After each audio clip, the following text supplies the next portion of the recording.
Director Hari இயக்கத்தில் விஷால், பிரியா பவானி சங்கர், சமுத்திரக்கனி, யோகி பாபு நடிப்பில் வெளிவந்திருக்க ரத்னம் படத்தோட ரிவ்யூ எப்படி இருக்குன்றத பற்றி தான் இன்னைக்கு நம்ம வீடியோவில் பார்க்க போகிறோம். அதுக்கு முன்னாடி மறக்காம சர்ப்ரைஸ் பண்ணுங்க.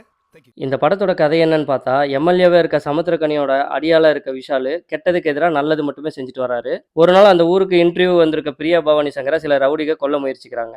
ஆனா விஷால் அவங்கள காப்பாத்தி பாதுகாப்பு தந்துடுறாரு. இந்த கொலை முயற்சிக்கான காரணம் என்னன்னு பார்க்கும்போது அது ஒரு நில சம்பந்தமான பிரச்சனைன்னு தெரிய வருது. இதுக்கப்புறமா அந்த நிலத்தை மீட்டு பிரியா பவானி சங்கரை காப்பாத்தினாரா இல்லையா அப்படிங்கறதா இந்த படத்தோட மீதி கதை. படத்தோட ஓப்பனிங்ல ஆந்திரா தமிழ்நாடு பார்டர்ல ஒரு பெரிய பஸ் ஆக்சிடென்ட் பண்ணி 3 பேர் கொள்ளையடிக்கிறாங்க. அவங்கள பிடிக்கிறதுக்காக வந்த போலீஸ் அதிகாரியும் கொடூரமா கொலை பண்ணிடுறாங்க. அதுக்கப்புறமா ஹீரோ ஓப்பனிங், ஹீரோயின் ஓப்பனிங்னு சுமாரா தான் நகருது. ஒரு கட்டத்துல பிரியா பவானி சங்கரை கொலை பண்ண சில ரவுடிகள் வராங்க. அவங்கள அடிச்சு தும்சம் செய்யறாரு விஷால். ஃபைட் சீன் எப்பவும் போல இருந்தனால கொஞ்சம் சலிப்படைய தான் வைக்குது. இதெல்லாம் யாரா உன்கிட்ட கேட்டா, யாரா நீ? இதுக்கப்புறமா பிரியா பவானி சங்கர் வந்த வேலை முடிகிற வரைக்கும் பாதுகாவலாம் இருக்காரு விஷால். அதனால அவர் மேல அன்பு வைக்க ஆரம்பிக்கிறாங்க பிரியா பவானி சங்கர். பொதுவா பல படங்கள்ல ஹீரோயின் பிரச்சனையில இருப்பாங்க. ஹீரோ அதுல இருந்து அவங்கள காப்பாத்துறதுக்கான காரணம் பாத்தீங்கன்னா காதலா தான் இருக்கும். ஆனா இதுல வேற ஒரு விஷயத்துக்காக உதவி பண்றாரு. அது கொஞ்சம் வித்தியாசமான சென்டிமெண்டா தான் இருக்குதுன்னு சொல்லலாம். என்ன இலவிடாது நல்ல விஷயம் தான்டா இது. ஒரு வழியா பிரியா பவானி சங்கர் அவங்க சொந்த ஊருக்கு பஸ் ஏற்றி விட்டுட்டு நேராக சமுத்திரக்கனிகிட்ட போய் விஷால் ஒரு சின்ன ஃப்ளாஷ்பேக் போகிறாரு. அது என்ன ஃப்ளாஷ்பேக்னா, பிரியா பவானி சங்கர் பார்க்க விஷாலோட அம்மா மாதிரியே இருக்காங்க. அதுக்காகத்தான் இந்த உதவியே பண்ணுறாரு. இதெல்லாம் நம்புற மாதிரியாங்க இருக்குது. அந்த ஃப்ளாஷ்பேக் சீன் முடிஞ்சதும் சேசிங் ஃபைட் ஒன்று வருது. வழக்கமாக ஹரி சார் படத்துல எல்லாம் காரு பனைமரம் உயரத்தில் பறக்கும். ஆனால் இந்த படத்தில் அந்த மாதிரி இல்லாமல் கொஞ்சம் நல்லா பண்ணியிருக்காங்க. சரி, தப்பிச்சு வீட்டுக்கு போய் சேர்ந்து வெளியே வந்து பார்த்தா விஷாலோட ஜீப்பு பிளாஸ்ட் பண்ணிடுறாங்க. இதில் என்ன காமெடினா, அவ்வளோ பெரிய வண்டி தீ பிடிச்சி எரியும் போது அரை குடம் தண்ணி எடுத்துட்டு ஊத்துறாரு விஷால். இன்னும் என்ன நீ பைத்தியக்காரனாவே நடிச்சிட்டு இருக்கிறல அப்படின்னு பார்த்தா அருவா எடுக்கதான் அப்படி செஞ்சிருப்பாரு. அருவா எடுத்து அவங்கள ஓட ஓட வெட்டி சாச்சிட்டு பிரியா பவானி சங்கரை கூட்டிட்டு நேரா வில்லனை சந்திச்சு, இந்த நிலம் இனி உங்களுக்கு இல்லை, இனி இவங்களுக்கு தான் சொந்தம் அப்படின்னு வழக்கமான சவாலோட இன்டர்வல் பிளாக் முடியுது. வில்லனுங்க ராய்டு பிரதர்ஸ்னு ஒரு 3 பேரை காட்டுறாங்க. ஹரி சார் ஏதோ புது முயற்சி பண்ணணும்னு நினைச்சு வில்லனுக்கு ஒரு ஓப்பனிங் கொடுத்துருப்பாரு. அது என்னன்னு பார்த்தா, அப்பப்போ பவுடர் எடுத்து கன்னத்துல அக்கல்லில அடிச்சிட்டு இருப்பாரு. பொதுவா வில்லனை பார்த்தா நமக்குலாம் ஒரு பயமோ இல்ல வெறுப்போ வரணும். ஆனா இந்த வில்லனை பார்த்தா நமக்கு சிரிப்பு தான் வருது. இவ்வளவு சீரியஸான படத்துக்கு இப்படி ஒரு காமெடி வில்லன் எதுக்குன்னே தெரியல.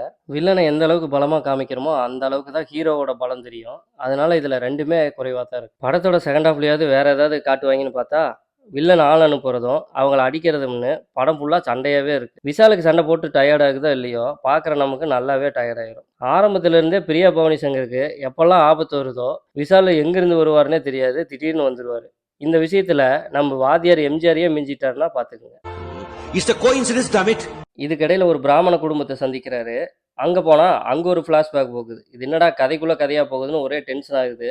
ஆனா இது ஏற்கனவே விஷால் சொன்ன ஃபிளாஷ்பேக்கோட ஒரு முன் தொடர்ச்சியா தான் வருது. பிரியா பவானி சங்கருக்கு மெடிக்கல் காலேஜ்ல சீட்டுக்காக ஆந்திரா போக வேண்டியிருக்க, அங்க போனா விஷாலை கொல்றதுக்கு ரெடியா இருப்பாங்க நம்ம வில்லன் கும்பல்ஸ். ஆனா இதை சமாளிக்க விஷால் ஒரு லோடு ஜல்லியும் தாரும் கேட்பாரு.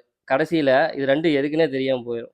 This is an unwanted statement irrelevant to the current situation. சரி, ஒரு வழியா அந்த ஃபைட் சீன் முடிஞ்சதும் நிலத்து பிரச்சனைக்கு ஒரு முற்றுப்புள்ளி வச்சு இதோட படத்தை முடிச்சிருவாங்கன்னு பார்த்தா, இதுக்கப்புறமும் அந்த காமெடி வில்லனை கொல்ல வேக வேகமா கிளம்புவாரு வீரவசனம்லாம் பேசிக்கிட்டு. கொஞ்சம் இதோட நிறுத்திக்கலாம்ல. ரொம்ப தூரம் போயிட்டேன். ஃபுல்லா முடிச்சிட்டு தான் திரும்பி வர முடியும். போர் அடிக்குதுன்னு எந்திரிச்சு போயிடாதீங்க. அந்த காமெடி வில்லனை கொல்றதுக்கு விஷால் செம காமெடி பண்ணிட்டு இருப்பாரு. கிளைமேக்ஸில் அதை என்ஜாய் பண்ணிட்டு கிளம்புங்க. என்னை பொறுத்த வரைக்கும் மலைக்கோட்டை படத்துக்கும் இந்த படத்துக்கும் ஒரு சின்ன வித்தியாசம் தான் இருக்கு. இதுக்கு முன்னாடி ஹரி எடுத்த யானை படம் இந்த படத்துக்கு கொஞ்சம் பரவாயில்லைன்னே சொல்லலாம். தெரியுது, நீ மூடு. யோகி பாபி காமெடி பெருசா எடுபடல. படம் ஃபுல்லாக ஒரே சத்தமும் சண்டையுமா இருக்கனால டிஎஸ்பியோட மியூசிக்கை கண்டுபிடிக்கவே முடியல. அந்த அளவுக்கு மொக்கையாக தான் இருக்குது. சரி, மொத்தத்தில் இந்த படம் எப்படி இருக்குன்னு பார்த்தா, வாரமாக வந்த கேரளா படம்லாம் நல்லா ஹிட் ஆகிட்டு இருக்குது. நம்ம தமிழ் படம்லாம் குப்பை கதையாகவே வந்துட்டு இருக்குன்னு ஃபீல் பண்ணி, சரி இந்த படமாச்சும் நம்ம தமிழ் மானத்தை காப்பாற்றுன்னு பார்த்தா, ஏண்டா எங்களை இன்னமுமாடா நம்பிக்கிட்டு இருக்க? இந்த படத்துக்கு ரத்தனம்னு பேர் வச்சதுக்கு பதிலாக மெத்தனம்னே பேர் வச்சிருக்கலாம்.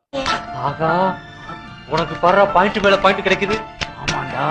ஏன்னு கேட்டிங்கன்னா, மொத்தம் 2.5 மணி நேரம் படத்தில் 3/4 மணி நேரம் ஃபைட்டு சீனும், 1/2 மணி நேரம் இன்ட்ரடக்ஷனும் ஃப்ளாஷ்பேக்கும், 1/2 மணி நேரம் மொக்க காமெடி பஞ்சு டைலாக்குமே போயிடுது. மீதி இருக்கிற ஒரு 3/4 மணி நேரம் தான் எதை பார்க்கலாம்னு தோணுது.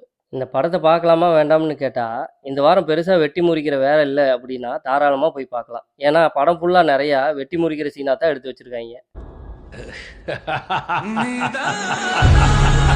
மீண்டும் அடுத்த வாரம் ஒரு நல்ல படம் வருங்கிற நம்பிக்கையில் உங்களிடமிருந்து விடைபெறுவது உங்கள் சினிமா பட்டினம். நன்றி.